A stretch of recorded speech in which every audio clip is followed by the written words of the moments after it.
The Whispering Pines estate was not just a piece of property, it was a living, breathing testament to a forgotten era, a sprawling emerald jewel hidden amidst the gray, creeping concrete of modern development. It spanned 150 acres of untouched old-growth forest, rolling hills blanketed in wildflowers, and a pristine spring-fed body of water we called Mirror Lake. The lake was so clear that on a still morning, you could see the smooth stones at the bottom, and the silver flashes of trout darting through the water. My grandmother, Eleanor Rose, had fiercely protected this land her entire life. It was a piece of history that her own grandfather had purchased back when the state was mostly untamed wilderness, while the surrounding county was slowly, aggressively devoured by strip malls, uniform luxury subdivisions, and sprawling industrial parks that belched gray smoke into the sky. Grandma's land remained a defiant sanctuary. To me, it was the only real home I ever knew. It was the place where I spent my childhood summers climbing ancient, knotted oak trees, catching fireflies in mason jars until my hands glowed, and sitting on the creaky wooden porch listening to her stories. Grandma knew every inch of that forest. She knew where the red foxes made their dead ends. She knew which wild mushrooms were safe to eat, and she knew the exact week the leaves would turn fiery red in the autumn. To the rest of my family, however, the estate was nothing more than an infuriating roadblock to extreme, unearned wealth.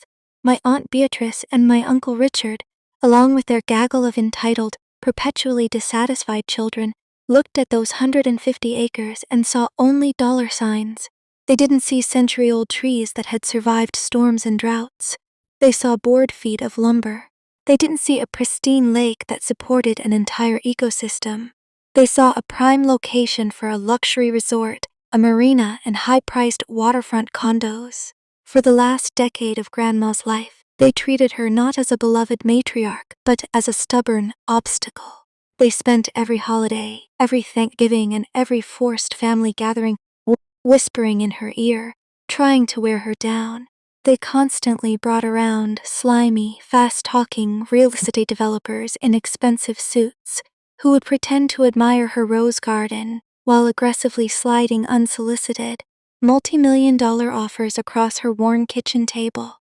Beatrice and Richard were absolutely desperate to convince her to sell the estate, liquidate the assets, and distribute the wealth so they could get their cut of the inheritance early. They were living dangerously far beyond their means.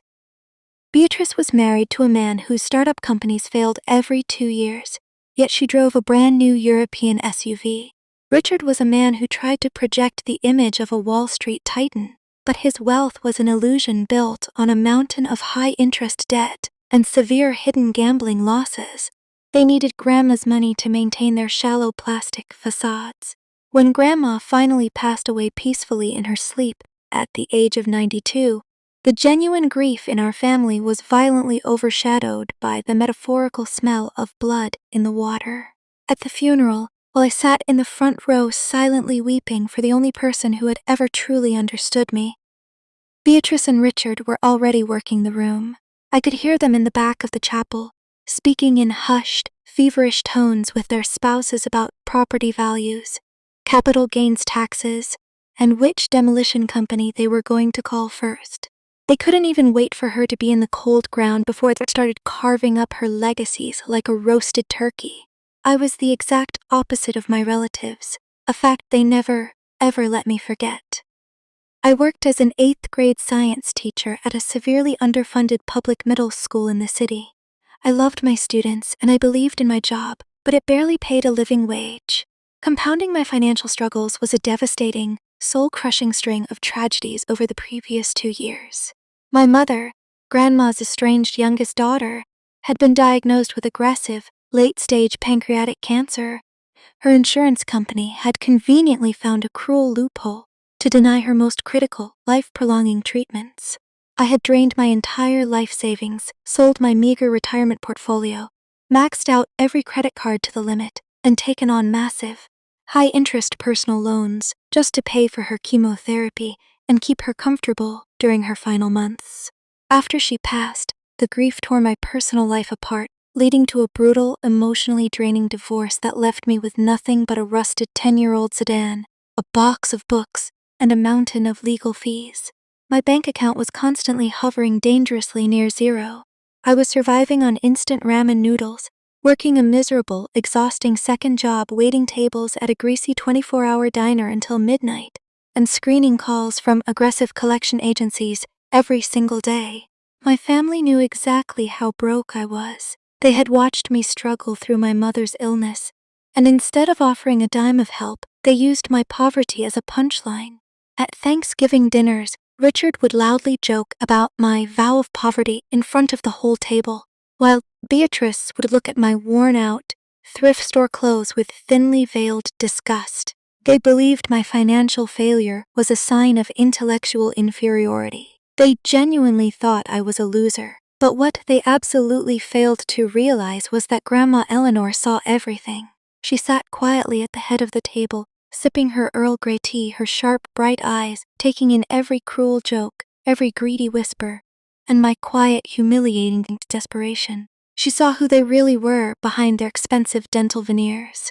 2 weeks after the funeral, we were all formally summoned to the stuffed oak-paneled office of a local notary, Mr. Abernathy, for the reading of the will. The air in the room was thick with anticipation. Beatrice arrived wearing a brand new, shockingly expensive black designer dress she had undoubtedly purchased on credit, anticipating her massive windfall. Richard was already talking loudly on his cell phone in the waiting room about a new luxury boat he was planning to buy. They took their seats in the plush leather chairs, with smug, victorious smiles, treating the solemn occasion like they were holding winning lottery tickets. I sat in a hard wooden chair in the corner, wearing my only decent suit, just wanting it to be over so I could go to my shift at the diner. Mr. Abernathy cleared his throat, adjusted his glasses, and began to read the legal jargon. The room went from a state of eager, greedy anticipation to absolute, chaotic disbelief in a matter of seconds. Grandma had bypassed her children entirely. She left Beatrice her collection of antique porcelain teacups. She left Richard a set of vintage golf clubs. And she left them exactly $1,000 each, just enough so they couldn't legally claim they had been accidentally forgotten. The entirety of the Whispering Pines estate, the family cabin, the vast timber reserves, and the pristine lake was left solely, exclusively, and irrevocably to me. Attached to the will was a short handwritten letter in Grandma's elegant, looping cursive. Abernathy read it aloud. In it, Grandma simply stated that she knew I was the only person in the bloodline who would respect the soil rather than pave over it. She wrote that she trusted me to protect our history, and she knew I would never sell the sanctuary to the highest bidder. The silence that followed the reading was deafening, a heavy vacuum that sucked the air out of the room. It was quickly broken by an explosion of sheer, unhinged outrage. Beatrice actually shrieked, her face turning a mottled, furious, ugly red. She stood up, knocking her chair over, pointing a manicured finger at me. Richard slammed his heavy fists on the notary's desk, demanding to see the signatures, screaming that there had to be a mistake, a typo, or some kind of catastrophic legal error. She was senile, Richard roared, his veins bulging in his neck. This is a fraud. This penniless little rat manipulated a dying woman. I sat in the corner, clutching my copy of the will, completely paralyzed by shock. I had expected absolutely nothing. I had assumed the land would be sold to developers, and I would never see the lake again. Instead, I had just inherited a natural empire, and my relatives were looking at me with a hatred so pure, so toxic, it made the hair on the back of my neck stand up. The moment the initial shock wore off, the fake, polite family facade dropped completely and permanently. Beatrice and Richard launched a coordinated, vicious, and highly calculated psychological and legal campaign to strip the land from my hands. They knew my weaknesses perfectly. They knew I was terrified of conflict. They knew I couldn't afford a prolonged legal battle. And they knew I was struggling just to pay my rent, buy groceries, and keep my electricity from being shut off. So, they decided to brutally weaponize my poverty against me. The harassment started subtly, disguised as nauseating, fake concern. Beatrice began making unannounced visits to my cramped, dingy basement apartment. She would walk in, her nose visibly wrinkled at the smell of damp carpet and cheap cleaning supplies, and look around my tiny, windowless kitchen with theatrical, sickening pity. She would sit at my wobbly, thrifted dining table, reach into her expensive leather handbag, and slide a formal, heavily stapled contract across the wood. It was a predatory quitclaim deed, an offer to buy the estate for me for roughly 5% of its actual, staggering market value. She framed it as a lifeline, a generous, loving favor from a concerned aunt to pull me out of my terrible financial hole. "You can't afford the property taxes on 150 acres, honey," she would coo, her eyes cold, calculating, and totally devoid of empathy. "The state will assess it at commercial value. The taxes alone will be $50,000 a year. It's going to bankrupt you permanently. Let us take this massive burden off your shoulders. We'll give you a lump sum today. You can pay off those nasty medical debts, maybe buy a nice little starter condo somewhere far away, and start fresh." When I flatly refused, looking her in the eye and telling her that Grandma's wishes were sacred to me and that I would rather live in my car than let a bulldozer touch Mirror Lake, the masks slipped entirely. The fake smiles vanished, replaced by open, predatory aggression.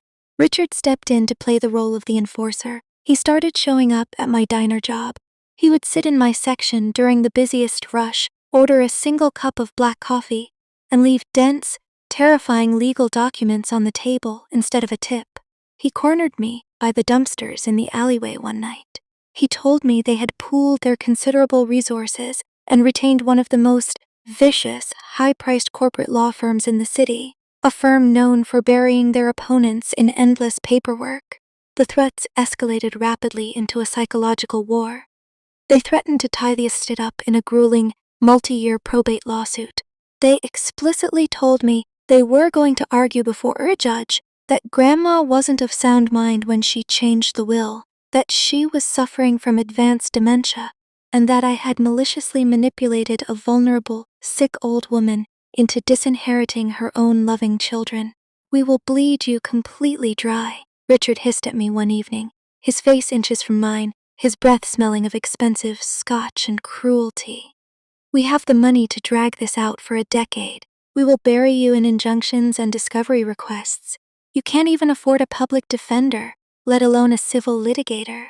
We will keep you in court until you are living on the concrete, and the state forces a tax sale of the land just to cover your mounting legal fees. Sign the quitclaim deed right now. Take the crumbs we're generously offering you, or I swear to God, we will ensure you lose absolutely everything you have." For 3 agonizing, endless weeks, I lived in a state of suffocating, paralyzing panic. The harassment was relentless and systematic. They flooded my phone with threatening voicemails at all hours of the night. Their lawyers sent intimidating, deeply complex, cease and desist letters printed on heavy, expensive stationery that demanded my immediate surrender, citing legal precedents I didn't understand. They even showed up at my middle school, waiting by the administration office to try and humiliate me in front of my principal and my students. I couldn't sleep. I couldn't eat. I lost 10 pounds I couldn't afford to lose.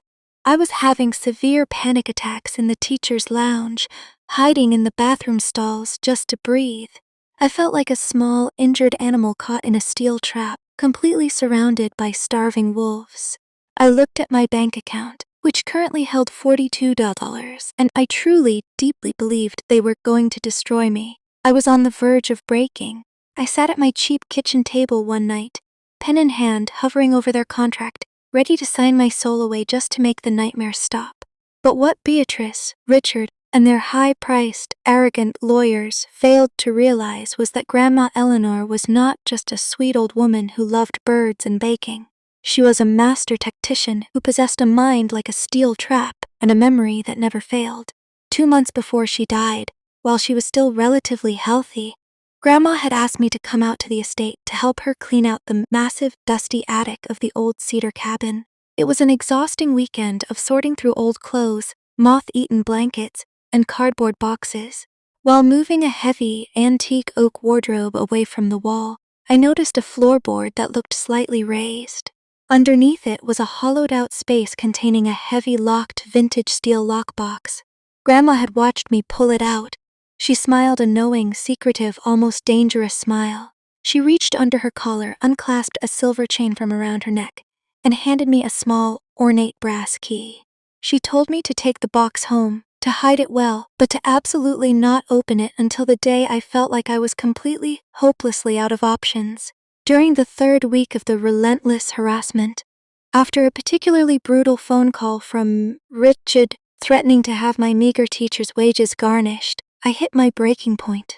Trembling, crying tears of sheer frustration, I pulled the heavy steel box out from under my bed. I inserted the brass key. It turned with a heavy click.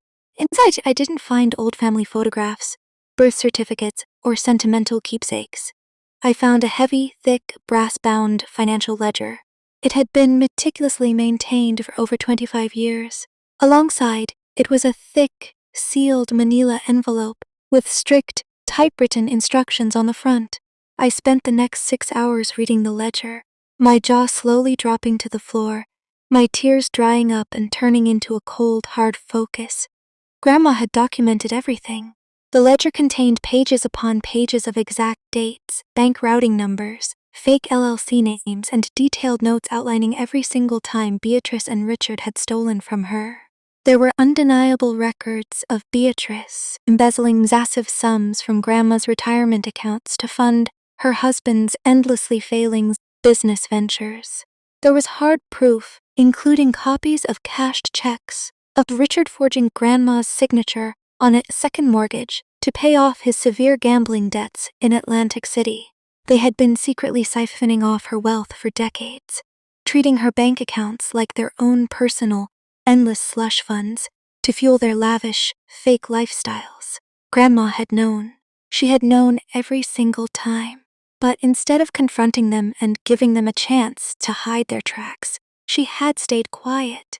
She had quietly compiled the evidence, hiring private investigators, tracking the wire transfers, and building an airtight, undeniable case of felony elder fraud. But the ledger wasn't the only weapon she had left me. My hands shaking, I tore open the sealed manila envelope. Inside was a fully prepaid, exorbitant retainer receipt for $500,000. And a sleek, minimalist black business card. The name on the card was Arthur Sterling. Sterling wasn't just a lawyer. He was a terrifying legend in the state's legal circles. He was the most feared, ruthless, and devastatingly effective corporate litigator money could buy. A man known for completely destroying opposing counsel. A man who didn't just win cases but ruined careers. Grandma hadn't just given me the land. She had quietly, secretly funded a massive, aggressive legal war chest specifically for me, knowing with absolute, chilling certainty exactly what her greedy children would try to do once she was gone. I sat back in my chair, the ledger in my lap. I suddenly understood everything. I wasn't the prey, I was the bait, and the trap was ready to be sprung. The very next day, Richard and Beatrice pushed for the ultimate kill. They demanded a forced mediation at my apartment, insisting we settle this before the courts opened on Monday morning. They texted me that this was my final chance before they unleashed hell. I replied with a single word, okay. They showed up at my apartment at exactly 6 o'clock. They were flanked by their grinning, slick-haired attorney, a man who looked around my cheap, thrifted furniture and peeling wallpaper with undisguised contempt. They marched in like conquering generals and threw a final, legally binding quitclaim deed on my dining table. They gave me a brutal ultimatum. Sign away the Whispering Pines estate right there, right then, for $50,000. Or they would officially file the massive lawsuit the next morning, freeze my bank accounts, have my car repossessed, and ruin my life. Beatrice was already casually browsing luxury car catalogs on her phone, ignoring me entirely. Richard was pouring himself a glass of my cheap tap water, swirling it around as if he were toasting to his own brilliant victory. They looked at me with pure, unadulterated arrogance, waiting for the broke, defeated, pathetic schoolteacher to finally break down, cry, and sign. I sat at my table, looking down at the quitclaim deed. I put on the performance of a lifetime. I let my hands shake visibly. I let my voice crack when I spoke. I let my eyes well up with genuine tears, pretending to be utterly crushed under the weight of their terrifying threats. I listened to their mocking laughter, their cruel jabs about my financial failures, and their smug, absolute certainty that they had won the war. And then, right on schedule, exactly as I had arranged with a phone call earlier that morning, there was a sharp, heavy, and deeply authoritative knock at my front door. It wasn't a friendly knock. It was the knock of someone who owned the building. I wiped my eyes, stood up slowly, and opened the door to reveal Arthur Sterling.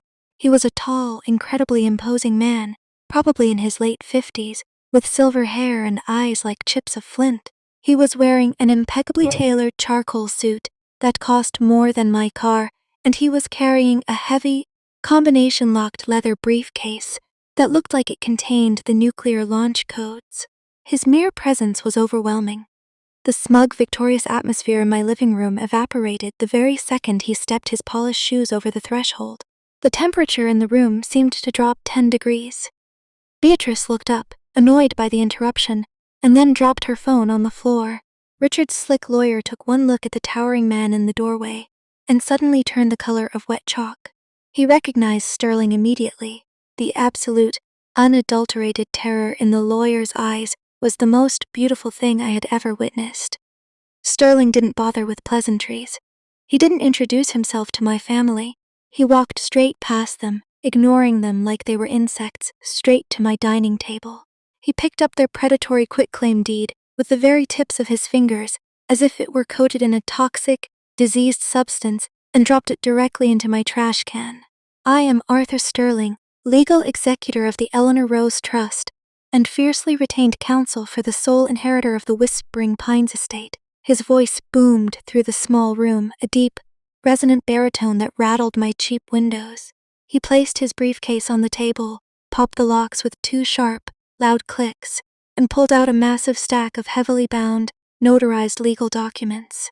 He slammed them onto the table with the force of a gavel. "You have threatened my client with a probate lawsuit," Sterling said, turning his icy gaze to Richard's trembling lawyer. "That will not be happening." Eleanor Rose did not just leave a standard last will and testament. Years before her passing, she established a completely bulletproof, ironclad, irrevocable living trust. The estate bypassed probate entirely the absolute moment her heart stopped beating. You have absolutely zero legal standing to contest the inheritance. Any lawsuit you attempt to file will be immediately dismissed by a judge with extreme prejudice, and I will personally sue you and your firm into the ground for malicious prosecution, harassment, and extortion. Richard's lawyer was already backing toward the door, sweating profusely, packing his own briefcase with shaking hands. But Sterling wasn't even close to finished. The real execution was just beginning. He reached back into his briefcase and pulled out high-resolution, color-copied pages of Grandma's brass-bound ledger. He laid the pages out on the table like a casino dealer revealing a royal flush. He looked directly into Richard and Beatrice's eyes, his expression completely devoid of mercy, warmth, or humanity. Sterling laid out the trap. He didn't just accuse them generally. He read off the exact dates. He read the precise dollar amounts down to the cent. He read the fake LLC names they had created. He read the specific bank routing numbers of their embezzlements over the last 2 decades. He detailed the forged signatures on the mortgage documents. He explained the stolen retirement funds. He explained, with cold, terrifying precision, that the total amount stolen, over $1.2 million, qualified as multiple severe federal felonies. "If any of you attempt to challenge my client's ownership," Sterling said, his voice dropping to a deadly, quiet whisper that somehow carried more weight than a shout. "If you attempt to contact my client, if you send another letter, if you leave another voicemail, or if you ever set foot within 10 miles of the Whispering Pines estate, it will result in the immediate unsealing of these records. I have a courier standing by. I will personally hand-deliver this ledger, along with all supporting bank documentation, to the state prosecutor and the FBI field office for financial crimes. We will press charges for felony elder fraud, grand larceny, wire fraud, and conspiracy." Sterling stepped closer to Richard, towering over him. You will not only lose everything you own, your houses, your cars, your fake reputations, but you will both spend the rest of your natural lives wearing orange jumpsuits in a federal penitentiary. He casually checked his gold pocket watch. You are not here to negotiate a settlement. You are here to unconditionally surrender. If you do not vacate these premises in the next 30 seconds, my next call will be to the police dispatch to have you arrested for trespassing, coercion, and extortion. Your time starts now. The transformation in the room was absolute and glorious. The arrogant, bullying predators who had ruthlessly tormented me for weeks were instantly reduced to trembling, hyperventilating cowards. The illusion of their power shattered into a million pieces. Richard's face was ashen gray. He couldn't even form a coherent sentence. His mouth opened and closed like a landed fish, but no sound came out. Beatrice was physically shaking so hard her teeth were chattering, her face buried in her hands, finally realizing that her entire fake empire was built on a powder keg, and her own mother had held the match. Their slick, expensive lawyer didn't even wait for them. He practically sprinted out of my apartment, terrified of being implicated in a massive criminal conspiracy that could cost him his license to practice law. My aunt and uncle scrambled toward the door a second later, tripping over each other in their desperate, pathetic haste to escape. They didn't utter a single word of protest. They didn't look back. I stood in the doorway of my tiny, cramped apartment, watching the taillights of their luxury SUV speed away into the night, knowing with absolute certainty that I would never, ever see them again. The crushing weight that had been on my chest for weeks vanished. 2 days later, Arthur Sterling summoned me to his downtown office to reveal the final, most brilliant piece of Grandma's master plan. The immediate, terrifying threat of my family was permanently gone, but the crushing reality of my bank account remained. I owned 150 acres of prime real estate, yet I still had to search my couch cushions for quarters to afford my bus fare to the middle school. I knew I couldn't afford the exorbitant property taxes on an estate of that size for long. I was terrified that, despite winning the battle, I would eventually have to sell the land anyway just to survive the tax burden. But Grandma had foreseen this too. She was playing chess while everyone else was playing checkers. Sterling poured me a cup of rich, dark coffee and explained that Grandma knew leaving a financially struggling, debt-ridden teacher with a massive, highly taxable estate was a recipe for ultimate disaster. So, for the last 2 years of her life, she had secretly laid the intricate legal groundwork for something called a conservation easement. Sterling slid a glossy, complex, deeply detailed document across the mahogany desk. It was a binding, irreversible agreement with the State Department of Natural Resources and a wealthy, well-funded coalition of environmental preservation NGOs. By signing it, I would be placing an ironclad, permanent legal restriction on the land. The Whispering Pines estate could never be commercially developed. It could never be subdivided, logged, paved over, or turned into a strip mall. It would remain a protected wildlife sanctuary in perpetuity, forever safe from the hands of greedy developers long after I was gone. But the true genius of her plan was in the compensation. By voluntarily surrendering the immensely valuable commercial development rights of the property, the Environmental Coalition was legally obligated to pay out a massive, tax-advantaged conservation grant to the landowner to compensate for the lost financial value. Furthermore, because the land could no longer be legally developed, its taxable value plummeted immediately, meaning the property taxes would drop to practically nothing. Agricultural minimums that I could easily afford. By signing this easement today, Sterling said, leaning back in his leather chair with a rare, genuine smile, the Environmental Trust will wire $3.8 million directly into your accounts by tomorrow morning. You keep the land, you keep the family cabin. The forest remains completely untouched forever, and you, my dear, are entirely financially secure for the rest of your natural life. I broke down crying right there in his office. I couldn't stop the tears. Years of stress, grief, poverty, and fear washed out of me all at once. I signed the paperwork with a trembling, joyful hand, As for Beatrice and Richard, they truly thought they had escaped the fire by running away that night in my apartment.